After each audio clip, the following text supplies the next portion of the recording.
ಎಲ್ಲರಿಗೂ ನಮಸ್ಕಾರ. ಸ್ನೇಹಿತರೆ, ಪ್ರಸ್ತುತ ಶ್ರಾವಣ ತಿಂಗಳು.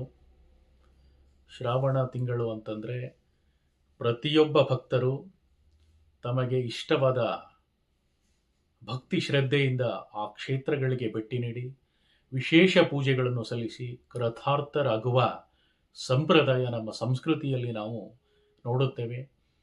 ಈ ದೃಷ್ಟಿಯಲ್ಲಿ ಶ್ರಾವಣ ಅಂತಂದರೆ ಆಧ್ಯಾತ್ಮಿಕವಾಗಿ ನಾವು ಒಳ್ಳೆಯದನ್ನು ಕೇಳಿದ್ದನ್ನು ನಮ್ಮ ಜೀವನದಲ್ಲಿ ಅಳವಡಿಸಿಕೊಳ್ಳುವುದು, ಆ ನಂತರ ಅದನ್ನು ನಾವು ದಿನನಿತ್ಯ ಮನನ ಅಂದರೆ ಪ್ರತಿನಿತ್ಯ ನಮ್ಮ ಜೀವನದಲ್ಲಿ ಅವುಗಳನ್ನು ಅನುಸರಿಸ್ತಕ್ಕಂಥದ್ದು ಶ್ರಾವಣ ತಿಂಗಳಿನ ವಿಶೇಷ. ಶ್ರಾವಣ, ಮನನ, ನಿಧಿಧ್ಯಾಸನ ಅಂತಕ್ಕಂಥ 3 ಪ್ರಕ್ರಿಯೆಗಳನ್ನು ನಾವು ಪಾಲಿಸಬೇಕಾಗುತ್ತದೆ. ಆ ನಿಟ್ಟಿನಲ್ಲಿ ರಾಷ್ಟ್ರಾದ್ಯಂತ ಇರುವ ಅನೇಕ ಪುಣ್ಯಕ್ಷೇತ್ರಗಳು ತಮ್ಮದೇ ಆದ ವಿಶಿಷ್ಟತೆಯನ್ನು ಹೊಂದಿವೆ. 12 ದ್ವಾದಶ ಜ್ಯೋತಿರ್ಲಿಂಗಗಳು, 7 ಸಪ್ತ ಮೋಕ್ಷದಾಯಕ ನಗರಗಳು, ಅನೇಕ ಪರ್ವತಗಳು, ನದಿಗಳು ತಮ್ಮದೇ ಆದ ವಿಶಿಷ್ಟ ಪ್ರಾಮುಖ್ಯತೆಯನ್ನು ಹೊಂದಿ ಭಾರತಾದ್ಯಂತ ಪ್ರತಿಯೊಬ್ಬ ಭಕ್ತರ ಪಾಲಿಗೆ ವಿಶೇಷ ಆಧ್ಯಾತ್ಮಿಕ ಕೊಡುಗೆಗಳನ್ನು ನೀಡಿದ್ದನ್ನು ನಾವೆಲ್ಲರೂ ಸ್ಮರಿಸಬೇಕಾಗಿದೆ.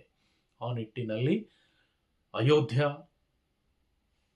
ಮಥುರಾ, ಮಾಯಾ, ಕಾಶಿ, ಕಾಂಚಿ, ಅವಂತಿಕ, ಪುರಿ, ದ್ವಾರಾವತಿ ಚೈವ ಸಪ್ತೈತ ಮೋಕ್ಷದಾಯಕ.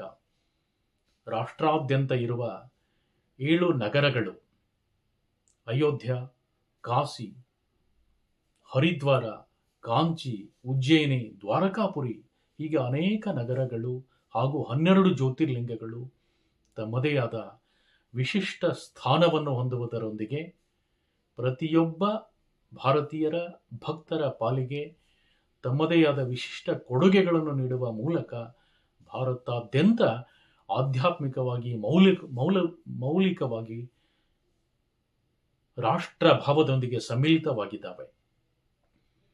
ಆದ್ದರಿಂದ ಈ 12 ಜ್ಯೋತಿರ್ಲಿಂಗಗಳಲ್ಲಿ ಹಾಗೂ 7 ಸಪ್ತ ಮೋಕ್ಷದಾಯಕ ನಗರಗಳಲ್ಲಿ ಮಧ್ಯಪ್ರದೇಶದ ಭೋಪಾಲ್ನಿಂದ ಸುಮಾರು 113 ಮೈಲು ಹಾಗೂ ಇಂದೋರ್ನಿಂದ 63 ಮೈಲು ದೂರದಲ್ಲಿರುವ ಉಜ್ಜಯಿನಿ ಕ್ಷೇತ್ರವು ತನ್ನದೇ ಆದ ವಿಶಿಷ್ಟ ಸ್ಥಾನವನ್ನು ಪಡೆದುಕೊಂಡಿದೆ.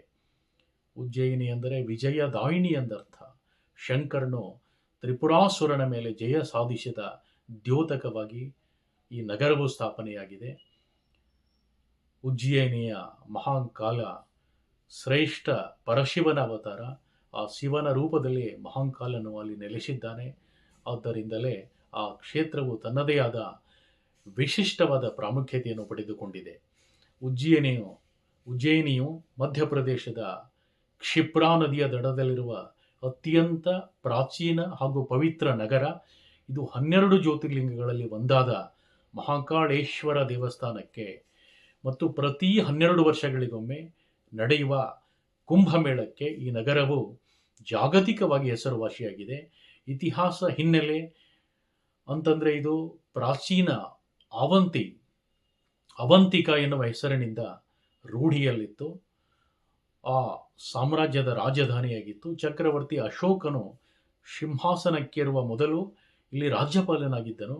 ಶ್ರೀಕೃಷ್ಣ ಮತ್ತು ಸುಧಾಮರು ಸಾಂದೀಪನಿ ಆಶ್ರಮದಲ್ಲಿ ಇಲ್ಲಿ ವಿದ್ಯಾಭ್ಯಾಸ ಮಾಡಿದರು. ವಿಕ್ರಮಾದಿತ್ಯ ರಾಜನ ರಾಜಧಾನಿಯಾಗಿದ್ದು ಕಾಳಿದಾಸನಂತ ಮಹಾನ್ ಕವಿಗಳು ಈ ಆಸ್ಥಾನದಲ್ಲಿದ್ದರು.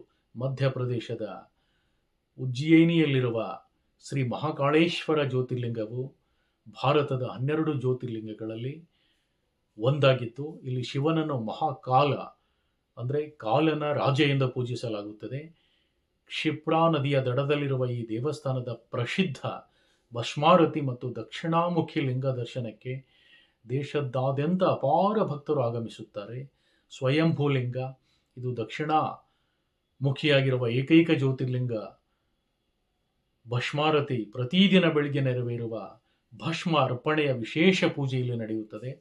ಮಹಾಕಾಲ, ಮಹಾಲೋಕ ಭಕ್ತರಿಗಾಗಿ ನಿರ್ಮಿಸಲಾದ ಒಂದು ಆಧ್ಯಾತ್ಮಿಕ ಪವಿತ್ರ ಕ್ಷೇತ್ರ ಉಜ್ಜಯಿನಿ. ಈ ಉಜ್ಜಯಿನಿ ಕ್ಷೇತ್ರವನ್ನು ಭಾರತದ ಗ್ರೀನಿಚ್ ಎಂದು ಕರೆಯುತ್ತಾರೆ. ಇಲ್ಲಿ ಪರಶಿವನು ಮಹಾಕಾಲನ ರೂಪದಲ್ಲಿ ನೆಲೆಸಿ ಭಕ್ತರನ್ನು ಕೃತಾರ್ಥ ಮಾಡಿದ ಸ್ಥಳ. ಆದ್ದರಿಂದ ಭಾರತದ 12 ಜ್ಯೋತಿರ್ಲಿಂಗಗಳಲ್ಲಿ ಹಾಗೂ 7 ಸಪ್ತ ಮೋಕ್ಷದಾಯಕ ನಗರಗಳಲ್ಲಿ ತನ್ನದೇ ಆದ ವಿಶಿಷ್ಟ ಪ್ರಾಮುಖ್ಯತೆಯನ್ನು ಪಡೆದಿರುವ ಉಜ್ಜಯಿನಿ ಕ್ಷೇತ್ರಕ್ಕೆ ನನ್ನ ಕೋಟಿ ಕೋಟಿ ಪ್ರಣಾಮಗಳು.